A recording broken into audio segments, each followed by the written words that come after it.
Hi everyone, hope you're doing well from wherever you're watching this channel, depending on your time zone.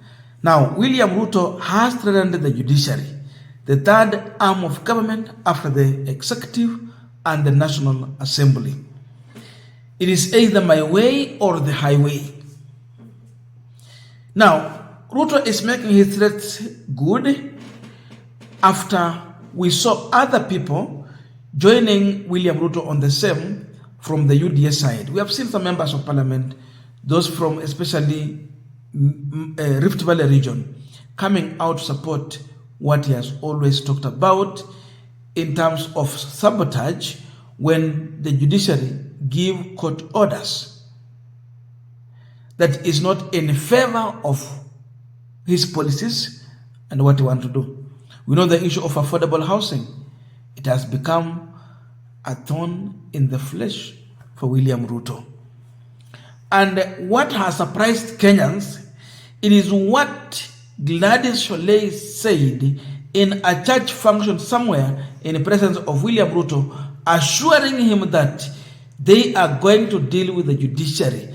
Iyo vita tuachie, ni sisi tutadili na hao watu na tutakwambia ni nini tutafanya, lakini tutashughulikia kwa sababu sijawahi kukuangusha. That is Gladys boss Shollei.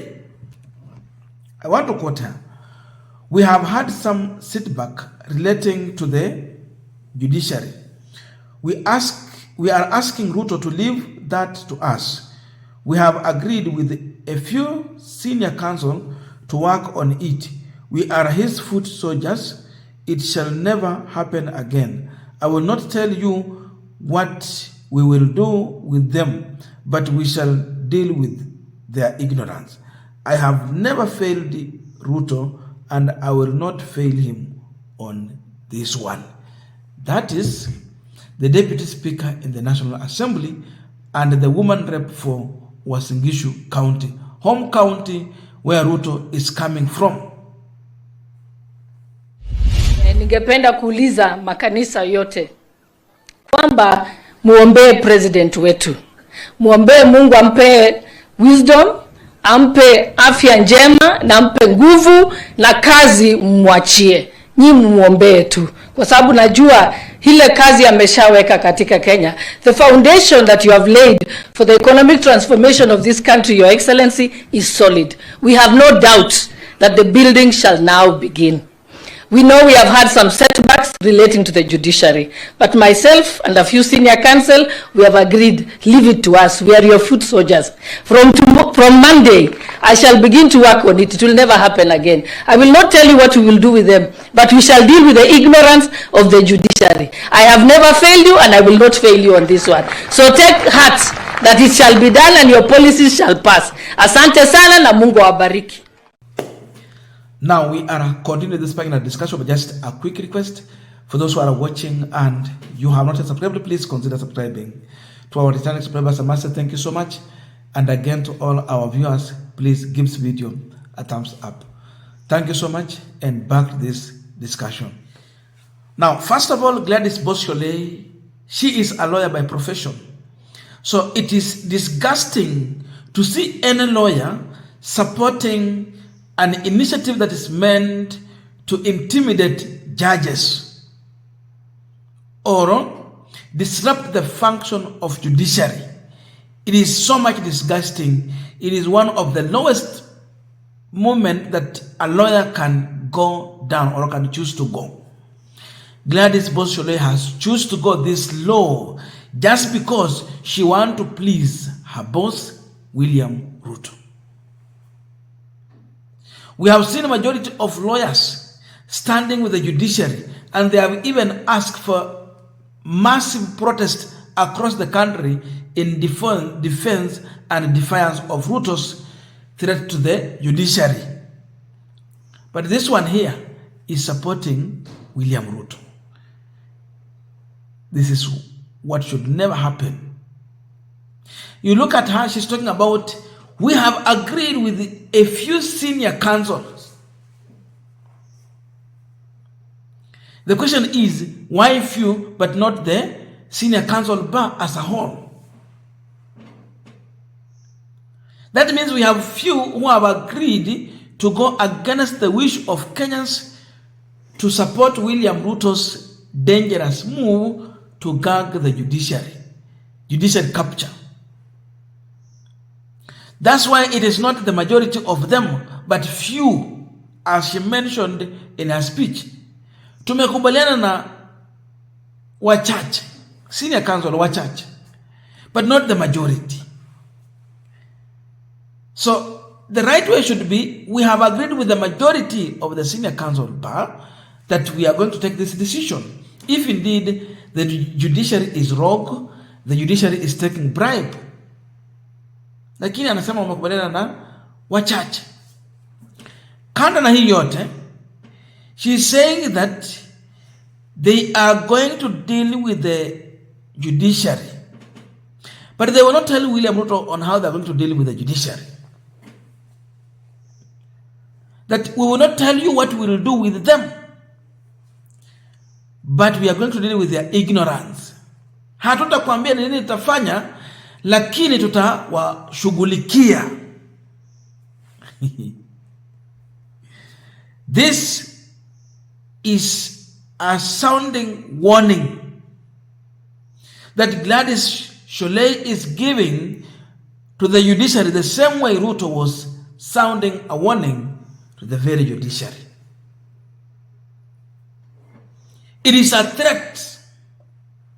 It can be even a threat to the life. Inaweza kuwa ni vitishio ya maisha,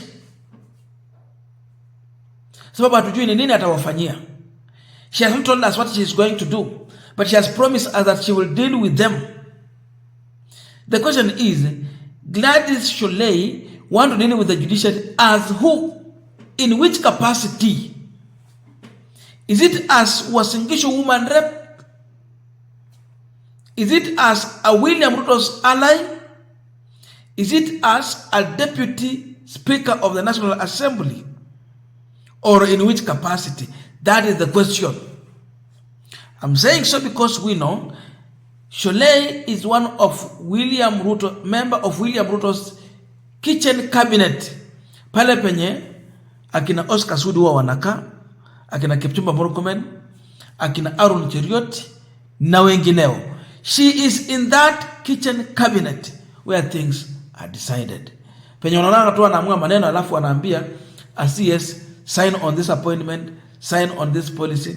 Na wewe mwenyewe hujui ilikuja haja, na wewe ndio appointing authority na huna powers za kufanya chochote. Ni hao ndio wanafanyanga uamuzi kama huo. Now she is coming here to threaten the judiciary and the judges. That tutawashughulikia, nitawafanyia kitu, lakini sitakwambia Mheshimiwa Rais ni nini nitawafanyia. Isipokuwa pia sijawahi kukuangusha. That I've never failed you, William Ruto. When she talk about I have never failed you, tunakumbuka mambo ya Bomas. You remember many complaints that was raised about Gladys Shollei, the extra papers she was holding to at the Bomas of Kenya, the protest we saw in Bomas of Kenya against Gladys Boss Shollei. So she is an insider of William Ruto when it comes to wheeler-dealer issues. Now she wants to bring that to the judiciary. But it is the worst thing when you see a person second in command in the second arm of government trying to intimidate the judiciary. Hapa ni sawa, yani Gladys Shollei akiongea ni sawa na kuwa na Deputy CJ Mwilu coming out to intimidate the National Assembly. Because Shollei is an equivalent in the national, because we have three arms of government. In this second arm of government, National Assembly, Shollei is the deputy. So she is number 2. Is an equivalent to, when you go to the third arm of government, Judiciary, Mwilu, the deputy CJ. How dare can someone, a senior government official in the National Assembly, threaten another arm of government which is independently working. National Assembly is working independently according to our constitution. Executive should be independent, and judiciary should show their independence when they are discharging their duties and responsibilities.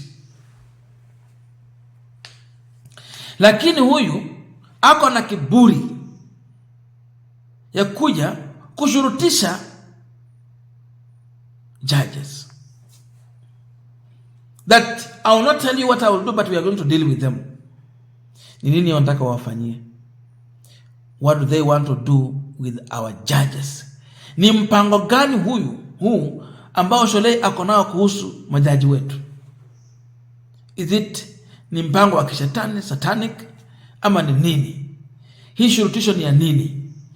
Why can't she table evidence even in the National Assembly where she has a privilege to information and bring out the corrupt, if indeed there is any?